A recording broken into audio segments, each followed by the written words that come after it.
hadiri kampanye akbar Pak RK? Kalau diundang. Diundang Pak, insya Allah tanggal 23. Jokowi bakalan ikut belusukan bareng Bang Erna setelah ini. Ya kalau diundang. Kalau diundang. Kalau diajak. Kalau tadi kan Pak RK sempat bilang kalau misalnya 1 minggu terakhir ini adalah waktu terbaik begitu. Kenapa baru 1 minggu terakhir Pak sebelum pilkada nanti? Ada alasan khusus nggak Pak? Ya memang saat-saat yang menentukan itu adalah saat terakhir. Berarti hadir di kampanye akbar ya Pak ya? Gimana? Hadiri kampanye akbar Pak RK? Kalau diundang. Diundang Pak, insya Allah tanggal 23. Kalau kesini atas kemauan sendiri apa undangan dari Kang Emil? Diundang. Pak Jokowi ini kemarin turun gunung di Jakarta, sekarang turun gunung kemarin Bapak turun gunung di Jawa Tengah, sekarang turun gunung di Jakarta. Apa alasan Bapak untuk turun gunung seperti itu? Apakah ada suara yang mungkin kurang dari bertapa yang akhirnya Bapak dongkrak atau Dalam semuanya memang di etapa terakhir seperti ini harus bekerja keras. Saya datang karena memang saya mendukung. Di Jawa Tengah juga saya datang karena saya mendukung. Saya diundang ke Jakarta, saya datang karena saya mendukung. Terima kasih. Ada daerah lainnya nggak sih Pak Jokowi? Ada daerah lainnya nggak sih Pak Jokowi? Selain Jateng dan juga Jakarta? Ada, tapi kan waktunya nggak mungkin kan saya datengin semuanya. Di Solo. Pak Jokowi terkait dengan lapor Mas ini tumpang tindih nggak Pak dengan anak laporan yang Tanyakan ke yang lain saja. Pak Jokowi dengan dukungan Pak Jokowi apakah bisa mendongkrak elektabilitas Kang Emil lagi Pak Jokowi mungkin di atas 50%? Kedaulatan ada di tangan rakyat. Pak Jokowi waktu Kedaulatan ada di tangan rakyat. Yang menentukan semuanya adalah rakyat. Pak Jokowi Kita ini hanya berusaha, berikhtiar.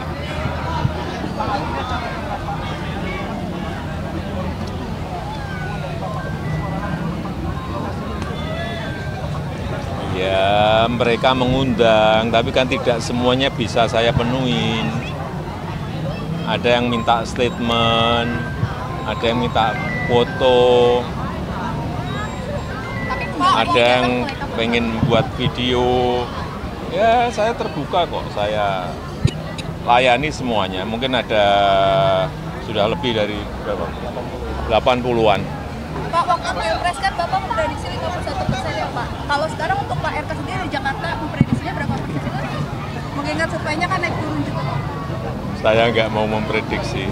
Pak Jokowi ada Karena di setiap pilkada itu ada hal-hal yang bersifat kedaerahan yang sulit kadang-kadang terdeteksi. Tapi kalau calon mestinya sudah menguasai medan, ada feeling politik, rakyat seperti apa, beda. Kalau saya kan sudah purna tugas. Pak Jokowi ada kecewa nggak kalau Pak RK datang Pak?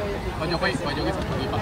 Ini tadi kan disinggung oleh Pak RK nih Pak soal Jakarta bukan ibu kota lagi, ibu kota sekarang di IKN. Nah kalau melihatnya ini Pak, kemarin Bu Sri Mulyani motong soal anggaran infrastruktur, IKN masih banyak. Kan sudah statement tidak sekali dua kali Presiden Prabowo bahwa justru pembangunan di IKN akan dipercepat. Coba dilihat.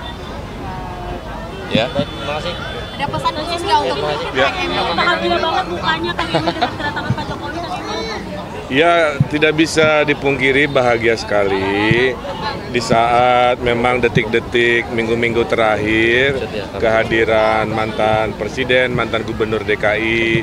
Kami bersahabat sudah lama, zaman saya wali kota. Sebelum saya wali kota, beliau hadir sebagai wali kota. Saat saya wali kota, beliau hadir sebagai gubernur, kemudian membersamai sampai beliau presiden 10 tahun, kemudian di IKN. Itulah hubungan kami. Dan tadi Pak Jokowi menyampaikan kuncinya adalah rekam jejak. Mudah-mudahan warga Jakarta melihat itu, bahwa membangun Jakarta, semua mungkin programnya mirip-mirip ya, tapi yang membedakan kan rekam jejak. Saya pernah ngurusin kota, pernah ngurusin koordinasi dengan pusat sebagai gubernur, nolongin Jakarta juga, bikin 2 bendungan kan di Bogor, mensupport program presiden. Makanya sekarang kan di Jakarta banjir berkurang, Pak. Ya. Salah satunya berfungsinya itu. Itu kan peran dari kami yang berkoordinasi, saya di daerah. Nah, mudah-mudahan rekam jejak, pengalaman, dan memang ilmunya kami ada di tata kota, tinggal diberi kesempatan oleh warga Jakarta, diberi takdir oleh Allah. Insya Allah Jakarta perubahannya lebih cepat. Nah, itu harapannya. Saya mengundang Pak Jokowi hadir, alhamdulillah. Makanya saya sumringah. Besok juga kalau memang beliau ada waktu, saya ingin menyapa warga Jakarta, nanti dikabari ke wartawan ya. Kang, mungkin ada alasan kenapa Pak Suswono nggak datang nih Kang? Ini kan acara spesial banget nih Kang. Ya kan sekarang itu kita sebagian udah janji ke warga, ada ribuan warga nungguin. Kalau dibatalkan semua nanti kecewa, suaranya hilang kan. Cukup diwakili saya, mewakili semangatnya. Saya kira itulah memang suka duka dinamika dalam kampanye ya. Kang, ini berarti kayak senjata nukirnya Kang Emil ya untuk merespon pasangan sebelah yang memposting foto dengan Anies Baswedan di Jakarta. Setiap dukungan adalah baik, betul. Dan saya senangnya gini, Pilkada Jakarta itu pilkada rekonsiliasi, Pak.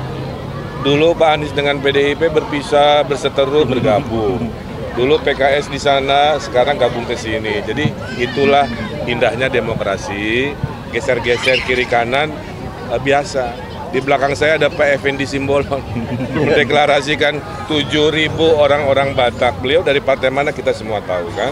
Nah itulah contoh demokrasi hari ini. Terima kasih. Assalamualaikum warahmatullahi wabarakatuh. Selamat malam, salam sejahtera bagi kita semuanya.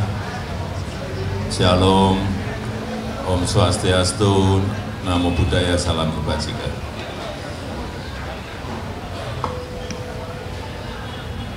Bapak Ibu yang saya hormati, yang saya muliakan, saya mungkin ingin langsung saja pada urusan Jakarta.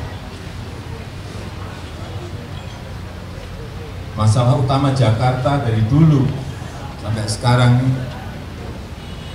mulai sedikit demi sedikit mulai terselesaikan. Yang berkaitan dengan macet, yang berkaitan dengan banjir, yang berkaitan dengan tata ruang, yang berkaitan dengan tambahan sekarang satu lagi, yang berkaitan dengan polusi. Macet, sudah dibangun MRT, LRT, kereta bandara, kereta cepat.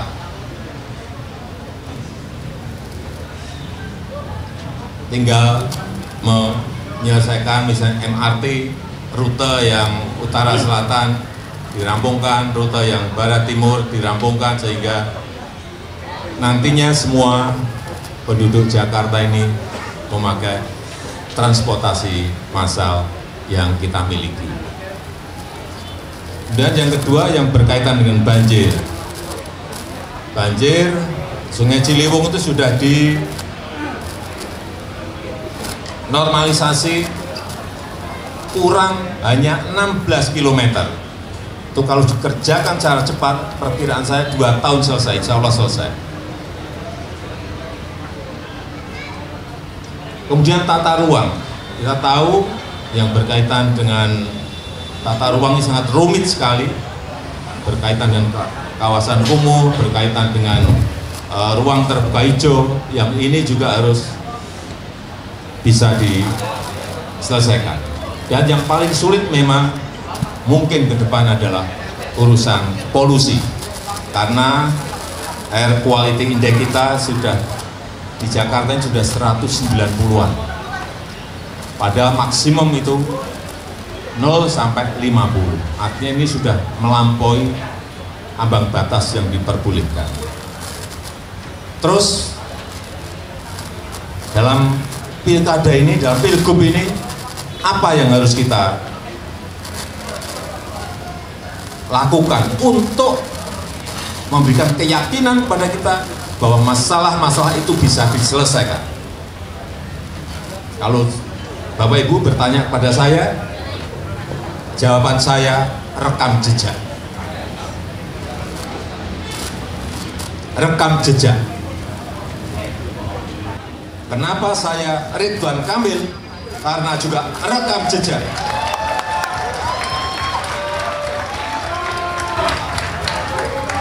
Saya ulang, kenapa saya Ridwan Kamil? Karena rekam jejak. Bapak Ridwan Kamil yang pertama pernah menjadi wali kota. Dalam skop manajemen kecil, mengelola kota itu juga tidak mudah. Beliau sudah memiliki pengalaman itu. Yang kedua, dalam lingkup manajemen yang lebih besar, provinsi, beliau juga punya pengalaman sebagai gubernur. Terus, yang paling penting ditunjang oleh ilmu yang Pak Ridwan Kamil miliki. Beliau dari teknik arsitek ITB. Yang kedua, masternya di urban design di Berkeley. Karena kalau sudah urban design itu artinya di situ ada ilmu city planning, pasti ada. Ada Pak Ridwan? Pasti ada. Di situ ada urusan yang berkaitan dengan landscape kota, pasti ada. Dan yang lain-lainnya. Artinya, secara rekam jejak punya, secara ilmu punya, kurang apa lagi? Mau pilih yang mana lagi? Iya enggak? Iya enggak? Kalau saya itu aja, udah. Itu aja. Sekarang tinggal Bapak Ibu semuanya, saudara-saudara semuanya bergerak dalam waktu yang sangat sempit ini. Kalau gerakannya masih benar, semuanya betul-betul berusaha untuk kota Jakarta yang kita cintai ini,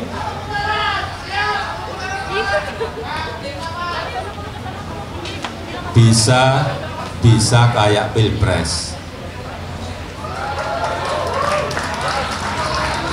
Pilpres itu bayangan kita 51%, dapatnya 58,5%.